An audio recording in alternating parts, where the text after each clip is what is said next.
Hi friends, welcome back to Nijina's kitchen. നമ്മുടെ Karkidakam special സീരീസിൽ ഇന്ന് നമ്മൾ ചെയ്യാൻ പോകുന്നത് കർക്കിടക കാപ്പിയുടെ റെസിപ്പിയാണ്. നമ്മുടെ ചാനലിൽ ഓൾറെഡി മരുന്ന് കഞ്ഞിയുടെയും മരുന്നുണ്ടയുടെയും ഉലുവ കഞ്ഞിയുടെയും ഒക്കെ റെസിപ്പി അപ്ലോഡ് ചെയ്തിട്ടുണ്ട്. ഇപ്പോൾ ഈ മഴക്കാലത്ത് നമുക്ക് ചുമ, ജലദോഷം, തുമ്മൽ, കഫക്കെട്ട് ഇതുപോലുള്ള അസുഖങ്ങൾ പിടിപെടാനുള്ള സാധ്യത കൂടുതലാണ്. പ്രത്യേകിച്ച് ഇപ്പോൾ കോവിഡിൻ്റെ ടൈമൊക്കെ ആയതുകൊണ്ട് തന്നെ നമ്മുടെ പ്രതിരോധ ശേഷി കൂട്ടാൻ ആവശ്യമായിട്ടുള്ള ഇതുപോലുള്ള കാപ്പികൾ നിങ്ങൾ ദിവസവും കുടിച്ചിരിക്കണം. നിങ്ങൾ തീർച്ചയായും ദിവസം ഒരു നേരമെങ്കിലും ഈ ചുക്ക് കാപ്പി ഒന്ന് കുടിച്ചിട്ടുണ്ടായിരിക്കണം. നമ്മൾ മലയാളികൾ കൂടുതൽ കാപ്പിയൊക്കെ കുടിക്കുന്ന ആൾക്കാരായിരിക്കുമല്ലോ. അപ്പോൾ നമ്മൾ സാധാരണ ചായയും കാപ്പിയൊക്കെ കുടിക്കുന്നതിന് പകരം ഒരു നേരം ഈ ചുക്ക് കാപ്പി ഒന്ന് ട്രൈ ചെയ്ത് നോക്കാം. അപ്പോൾ നമുക്കിതിൻ്റെ ഇൻഗ്രീഡിയൻസ് ഏതൊക്കെയാണെന്ന് നോക്കാം.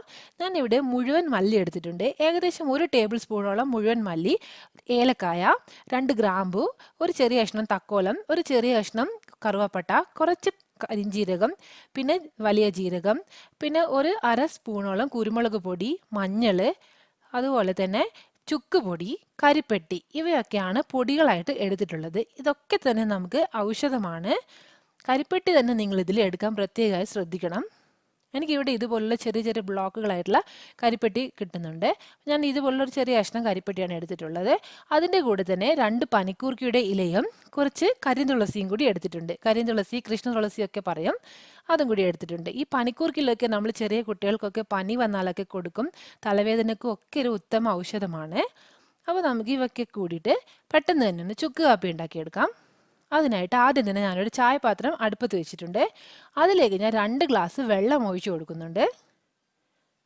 നിങ്ങൾക്ക് എത്രയാണോ കാപ്പി വേണ്ടത് അതിനേക്കാളും കൂടുതൽ കുറച്ച് വെള്ളം ഒഴിച്ചു കൊടുക്കണം. എന്നിട്ട് നമുക്കിത് വറ്റിച്ച് കുറുക്കിയെടുക്കണം.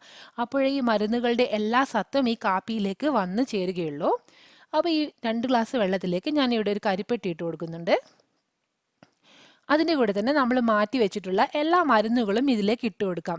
കുരുമുളക് പൊടിയും, ചുക്ക് പൊടിയും, മഞ്ഞൾ പൊടിയും, പെരുംജീരകവും, കരിഞ്ജീരകവും, ഏലക്കായും ഒക്കെ നമുക്കിതിലേക്ക് ചേർത്ത് കൊടുക്കാം. ഇനി ഇതിലേക്ക് നമ്മുടെ പനിക്കൂർക്ക ഇലയും കൃഷ്ണ തുളസി ഇലയും കൂടി ചേർത്ത് കൊടുക്കുന്നുണ്ട്. എന്നിട്ട് ഇത് നമുക്ക് നല്ലതുപോലെ ഒന്ന് ഇളക്കി കൊടുക്കാം. നല്ലോണം ഒന്ന് ഇളക്കി കൊടുത്തിട്ട് നല്ലോണം ഇത് തിളച്ച് വരണം. നമുക്കിത് അടച്ച് വെച്ചിട്ട് വേവിക്കാം. ഈ കരിപ്പെട്ടിയൊക്കെ ഇത് കിടന്ന് പെട്ടെന്ന് തന്നെ നമുക്ക് മെൽട്ടായി കിട്ടും. ഇനി നമുക്ക് നല്ലോണം ഇത് തിളപ്പിച്ചെടുക്കണം. അതിനായിട്ട് ഞാനിത് അടച്ച് വെച്ച് കൊടുക്കുകയാണ്. അടച്ച് വെച്ച് ഒരു 5 മിനിറ്റോളം ഇത് നല്ലോണം വെട്ടി തിളച്ച് വരണം. നമുക്കൊന്ന് തുറന്ന് നോക്കാം. ഇതാ ഇവിടെ ഇപ്പം നല്ലോണം ഇത് വെട്ടി തിളക്കാൻ തുടങ്ങിയിട്ടുണ്ട്. ഈ നമ്മൾ ചേർത്ത് കൊടുത്ത എല്ലാ മരുന്നുകളുടെയും സത്ത് ഈ വെള്ളത്തിലേക്ക് വരുന്നുണ്ട്. നല്ല സ്മെല്ലാണ് ഇപ്പോൾ നമുക്ക് കിട്ടുന്നത്. നമുക്ക് ഇത് വെച്ചിട്ടും ഇങ്ങനെ തന്നെ നമുക്ക് ആവിയും കൊള്ളാവുന്നതാണ് ഇതിൻ്റെ. അപ്പോൾ നിങ്ങൾ ഈ സമയത്ത് ഇടയ്ക്കിടയ്ക്ക് ആവി പിടിക്കുന്നതും ഈ ചുക്ക് കാപ്പി കുടിക്കുന്നതും ഒക്കെ നല്ലതാണ്. ജലദോഷമൊക്കെ വന്നാൽ പെട്ടെന്ന് മാറാൻ വേണ്ടിയിട്ട് നിങ്ങൾക്കിത് സഹായിക്കും. ഇവിടെ ഇപ്പോൾ നല്ലോണം വെട്ടി തിളക്കാൻ തുടങ്ങിയിട്ടുണ്ട്. ഇനി ഞാനിത് അടച്ച് വെച്ചിട്ട് ഗ്യാസിൻ്റെ ഫ്ലെയിം ഓഫ് ചെയ്ത് കൊടുക്കുകയാണ്.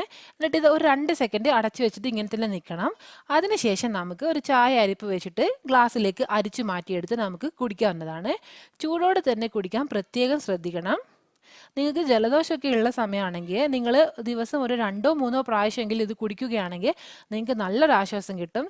ചുമയും നമ്മുടെ തൊണ്ടയൊക്കെ ഡ്രൈ ആയിട്ടുള്ള ചുമയൊക്കെ ഉണ്ടാവുമല്ലോ, അതിനൊക്കെ നല്ലൊരു ഔഷധമാണിത്. അപ്പോൾ നമ്മുടെ ഹെൽത്തി ആയിട്ടുള്ള ചുക്ക് കാപ്പി അല്ലെങ്കിൽ കർക്കിടക കാപ്പി ഇവിടെ റെഡി ആയിട്ടുണ്ട്. ഇത് കാപ്പിയാണെന്ന് പേരാണെങ്കിൽ നമ്മളിതിൽ കാപ്പിപ്പൊടിയൊന്നും ചേർക്കുന്നില്ല. മറ്റുള്ള പച്ചമരുന്നുകളും ഒക്കെയാണ് നമ്മൾ ചേർക്കുന്നത്. അപ്പോൾ എല്ലാവരും ഈ ഒരു റെസിപ്പി ട്രൈ ചെയ്ത് നോക്കുമെന്ന് പ്രതീക്ഷിക്കുന്നു. നിങ്ങൾക്ക് ചുമയോ ജലദോഷമോ എന്തെങ്കിലും സ്റ്റാർട്ട് ചെയ്യുന്ന സമയത്ത് തന്നെ നിങ്ങളിതൊന്ന് കുടിക്കുകയാണെങ്കിൽ നിങ്ങൾക്ക് പെട്ടെന്ന് തന്നെ അതിൽ ആശ്വാസം കിട്ടും. അപ്പോൾ എല്ലാവർക്കും ഈ വീഡിയോ ഇഷ്ടമായിട്ടുണ്ടാവുമെന്ന് പ്രതീക്ഷിക്കുന്നു. അപ്പോൾ നിങ്ങൾക്ക് ഇഷ്ടമായിട്ടുണ്ടെങ്കിൽ ലൈക്ക് ചെയ്യുക. നിങ്ങളുടെ അഭിപ്രായങ്ങളും നിർദ്ദേശങ്ങളും കമൻറ്റ് വഴി എന്നെ അറിയിക്കുക. പിന്നെ ആരെങ്കിലും എൻ്റെ ചാനൽ സബ്സ്ക്രൈബ് ചെയ്യാത്തതായിട്ടുണ്ടെങ്കിൽ ഒന്ന് സബ്സ്ക്രൈബ് കൂടി ചെയ്യുക. അപ്പോൾ നമുക്ക് വീണ്ടും പുതിയൊരു എപ്പിസോഡിൽ കാണാം. Thank you for watching this video.